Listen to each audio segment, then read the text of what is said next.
پھر یہ کہتے ہیں کہ ہم اہل سنت کا موقف بیان کرتے ہیں۔ مرزا صاحب کو آپ سن لیں، خود اپنے کانوں سے آپ سنیں کہ مرزا صاحب کیا کہہ رہے ہیں۔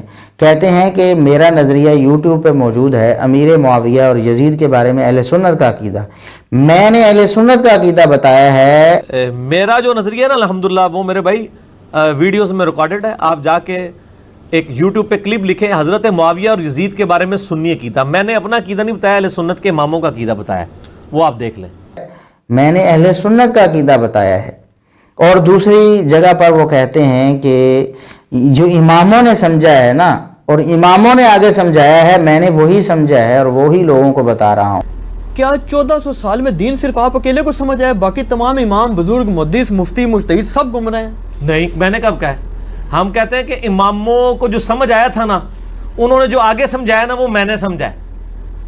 آپ لوگ تو اماموں کو ماننے کے لیے تیار نہیں ہیں۔ اب ہم امام اہل سنت امام احمد بن حنبل رحمہ اللہ کی زبانی بتاتے ہیں کہ یہ لوگ کیا اہل سنت ہیں یا یہ روافض کے طریقے پہ ہیں، کیا ان کا جو موقف ہے وہ قرآن و سنت کے مطابق ہے، یہ گمراہوں کے عقیدے نظریے کے مطابق ہے۔ تو ہم کچھ اقوال جو شیخ زبیر الزئی رحمہ اللہ نے جمع کیے ہیں ایک موقع پر، تو وہ ہم آپ کے سامنے پیش کرتے ہیں۔ امام احمد بن حنبل رحمہ اللہ فرماتے ہیں، جو شخص سیدنا معاویہ رضی اللہ عنہ کا تذکرہ برائی سے کرتا ہے، ان کے بارے میں کوئی بری بات، جس طرح مرزا صاحب کہتے ہیں نا کہ وہ بدعتی ہیں، انہوں نے بدعت جاری کی، اور آگے ہم اس پر مستقل بات کرنے والے ہیں کہ وہ کتنی خطرناک بات ہے مرزا صاحب کے خود اپنے بقول وہ کتنی خطرناک ہے، وہ ایک بہت بڑا فتویٰ ہے، ہم آگے پیش کرتے ہیں۔ تو امام احمد بن حنبل رحمہ اللہ سے پوچھا گیا جو شخص سیدنا معاویہ رضی اللہ عنہ کا تذکرہ برائی سے کرتا ہے اس کے بارے میں کیا ہے، تو وہ فرماتے ہیں اس کے پیچھے نماز نہیں پڑھنی۔ جو سیدنا معاویہ رضی اللہ عنہ کا تذکرہ برائی سے کرتا ہے اس کے پیچھے نماز نہیں پڑھنی، اور اس کی کوئی عزت نہیں، کوئی احترام نہیں اس کا۔ مرزا صاحب اب آپ کو پتہ چلا کہ اہل سنت کا نظریہ سیدنا معاویہ رضی اللہ عنہ کے بارے میں کیا ہے، اور وہ کتنے حساس ہیں سیدنا معاویہ رضی اللہ عنہ کے بارے میں۔ یہ سوالات ابن ہانی ہیں 296 نمبر پہ، یہ قول امام احمد بن حنبل رحمہ اللہ کا موجود ہے۔ اور دوسرا قول یہ السنہ للخلال میں موجود ہے 658 نمبر پہ، 658۔ جو لوگ کہتے ہیں کہ ہم سیدنا معاویہ رضی اللہ عنہ کو خال المومنین نہیں کہتے، امام احمد بن حنبل رحمہ اللہ ان کے بارے میں کیا فرماتے ہیں؟ جب انہوں نے سنا کہ کچھ لوگ ایسے بھی ہیں جو کہتے ہیں کہ ہم سیدنا معاویہ رضی اللہ عنہ کو خال المومنین نہیں کہتے، تو امام احمد بن حنبل رحمہ اللہ ان پر سخت ناراض ہوئے کہ یہ بہت بڑی حماقت ہے اور بہت بڑا جرم ہے سیدنا معاویہ رضی اللہ عنہ کی یہ فضیلت اور ان کی یہ خصوصیت کہ خال المومنین ہونا، یہ جو نہیں مانتا وہ شخص قابل احترام نہیں ہے بلکہ قابل ناراضی ہے۔ امام بن حنبل رحمہ اللہ اس پر ناراض ہوئے ہیں۔ اسی طرح السنہ للخلال میں ہی 659 نمبر پہ ایک روایت ہے، ایک آدمی نے امام احمد بن حنبل رحمہ اللہ سے پوچھا کہ جو شخص کہتا ہے کہ میں معاویہ کو کاتب وحی نہیں مانتا، نہ انہیں خال المومنین کہتا ہوں، انہوں نے خلافت پر غاصبانہ قبضہ کر لیا تھا، اس کے بارے میں آپ کی کیا رائے؟ وہ کہتا ہے کہ سیدنا معاویہ رضی اللہ عنہ کاتب وحی نہیں ہیں، جس طرح جھالوی صاحب نے کہا کہ یہ بالکل جھوٹ ہے، نعوذ باللہ۔ بالکل جھوٹ ہے، کاتب وحی کے معنی بنیا سی۔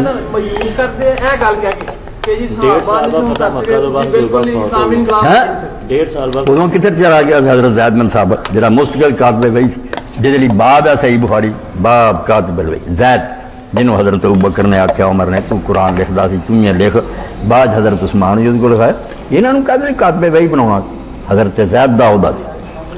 یہ احمد بن حنبل رحمہ اللہ کو بھی جھوٹا کہتے ہیں، اور اس بارے میں جھالوی صاحب پر تو ہم اسپیشل کلپ بنانے والے ہیں کہ ائمہ دین پر کتنی وہ زبان درازیاں کرتے ہیں، اور ان کی دوغلی پالیسی کیا ہے، کبھی تعریفوں کے پل باندھتے ہیں اور کبھی انہیں نعوذ باللہ جھوٹا اور مکار پتہ نہیں کیا کہتے ہیں۔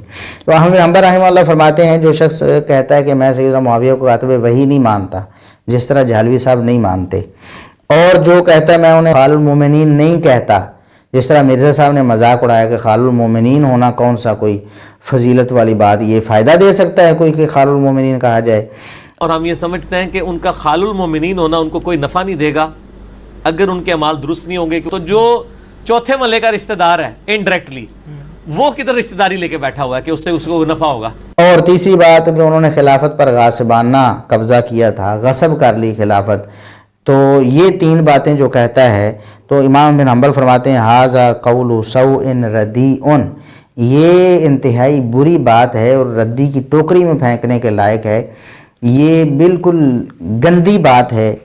یجانبون ھؤلاء القوم، ان لوگوں سے دور رہا جائے گا، ان لوگوں کے قریب بھی نہیں جانا، ان کے پاس بیٹھنا بھی نہیں ہے. لا یجالسون، ان کی بات بھی نہیں سننی، ان سے دور رہنا ہے، ان کے پاس بیٹھنا بھی نہیں ہے. وَنُبَيِّنُ أَمْرَهُمْ لِلنَّاسِ، اور لوگوں کو ان کی جو بکواسات اور خرافات ہیں وہ بتائیں گے کہ یہ لوگ اتنے خائن ہیں، اتنے بددیانت ہیں کہ ایک صحابی رسول سیدنا معاویہ رضی اللہ عنہ کے بارے میں ایسی باتیں کرتے ہیں. لوگوں کو ان کی کرتوتیں گندی جو ہیں وہ بھی بتانی ہیں. یہ امام احمد بن حنبل رحمہ اللہ کا فتویٰ ہے جو امام اہل سنت ہیں. مرزا صاحب آپ کیسے کہتے ہیں کہ میں اہل سنت کا عقیدہ بیان کرتا ہوں؟ سیدنا معاویہ رضی اللہ عنہ کے بارے میں آپ کا عقیدہ اہل سنت والا ہوتا تو امام اہل سنت جو ہیں وہ تو ایسے لوگوں کے پیچھے نماز پڑھنا جائز نہیں سمجھتے، اور ایسے لوگوں کے پاس بیٹھنا جائز نہیں سمجھتے، ایسے لوگوں کی کوئی عزت کرنا درست نہیں سمجھتے، اور ایسے لوگوں کو وہ برے ترین اور نکمے اور ردی لوگ کہتے ہیں، ان کی باتوں کو بھی ردی کہتے ہیں. اور السنہ للخلال میں ہی 660 نمبر پہ جو روایت ہے، ابو بکر المروزی یا المروزی نے امام احمد بن حنبل رحمہ اللہ سے پوچھا کہ معاویہ رضی اللہ عنہ افضل تھے یا عمر بن عبدالعزیز افضل تھے؟ تو انہوں نے فرمایا معاویہ افضل ہیں، ہم صحابہ کرام کے برابر کسی کو نہیں سمجھتے. تو سیدنا عمر بن عبدالعزیز رحمہ اللہ، انہیں آپ خلیفہ راشد کہتے ہیں، ان کا آپ احترام کرتے ہیں، تو جو ان سے بھی افضل ہیں معاویہ رضی اللہ، ان کا احترام تو اور زیادہ کرنا چاہیے. انہیں آپ بدعتی کہتے ہیں، انہیں آپ نعوذ باللہ غاصب اور ظالم کہتے ہیں، نعوذ باللہ. سیدنا عمر بن عبدالعزیز رحمہ اللہ تعالی خلیفہ راشد ہیں، تو سیدنا معاویہ رضی اللہ عنہ بالاولا خلیفہ راشد ہیں. اس پر ہمارا ایک کلپ بھی آ چکا ہے، خلیفہ راشد سیدنا معاویہ رضی اللہ عنہ. یہ مناقب احمد ہے ایک کتاب، اس پہ صحیح سند کے ساتھ یہ روایت درج ہے کہ میمونی رحمہ اللہ بیان کرتے ہیں کہ امام احمد بن حنبل رحمہ اللہ نے فرمایا اذا رأیت رجلا یذکر احد من اصحاب رسول اللہ صلی اللہ علیہ وسلم بسوء فتہمہ علی الاسلام، جب آپ ایسے شخص کو دیکھیں جو نبی کریم صلی اللہ علیہ وسلم کے صحابہ میں سے کسی کا بھی تذکرہ، کسی ایک کا تذکرہ برائی کے ساتھ کر رہا ہو، اچھے لفظوں میں نہیں برے لفظوں میں اس کا ذکر کر رہا ہو، تو فتہمہ علی الاسلام، اس کے اسلام پر تہمت لگا دو کہ یہ بندہ حقیقی مسلمان ہے ہی نہیں، اس کو مسلمان ہی نہیں سمجھنا چاہیے کہ اس کو اہل سنت سمجھ لیا جائے کہ اس کا جو عقیدہ ہے وہ قرآن و سنت کے مطابق ہے، سند صحیح ہے. یہ احمد بن حنبل رحمہ اللہ کا فتویٰ ہے. اور اسی کتاب مناقب احمد میں ایک اور صحیح سند کے ساتھ روایت ہے. عبداللہ بن احمد کہتے ہیں امام احمد بن حنبل رحمہ اللہ کے بیٹے، قلت لی، میں نے خود اپنے والد گرامی امام احمد بن حنبل رحمہ اللہ سے یہ عرض کیا، من الرافضی، بتائیے کہ رافضی کون ہوتا ہے؟ انہوں نے فرمایا الذی یشتم ابا بکر و عمر، جو سیدنا ابو بکر و عمر رضی اللہ عنہما کے بارے میں نازیبہ گفتگو کرتا ہے، ان کا ذکر برائی سے کرتا ہے، انہیں برا بھلا کہتا ہے، وہ شخص رافضی ہے.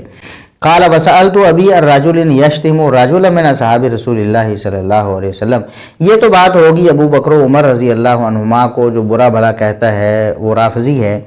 اب اگر کسی اور صحابی کو، کوئی بھی اور صحابی ادنا سے ادنا ہے، اس کو اگر ایک شخص ان کے بارے میں برا بھلا کہتا ہے، ان کا ذکر برائی سے کرتا ہے، تو قال ما اراہ علی الاسلام، امام احمد بن حنبل امام اہل سنت کا عقیدہ لیے پھرتے ہیں نا مرزا صاحب اپنے بقول. آپ امام احمد بن حنبل رحمہ اللہ جو امام اہل سنت ہیں وہ فرماتے ہیں جو شخص صحابی رسول، کسی بھی صحابی رسول کے بارے میں کوئی بھی بری گفتگو کرتا ہے، ما اراہ علی الاسلام، میں اس کو اسلام میں ہی سمجھتا ہی نہیں، میں اس کو مسلمان ہی نہیں سمجھتا، وہ اسلام پر ہے ہی نہیں.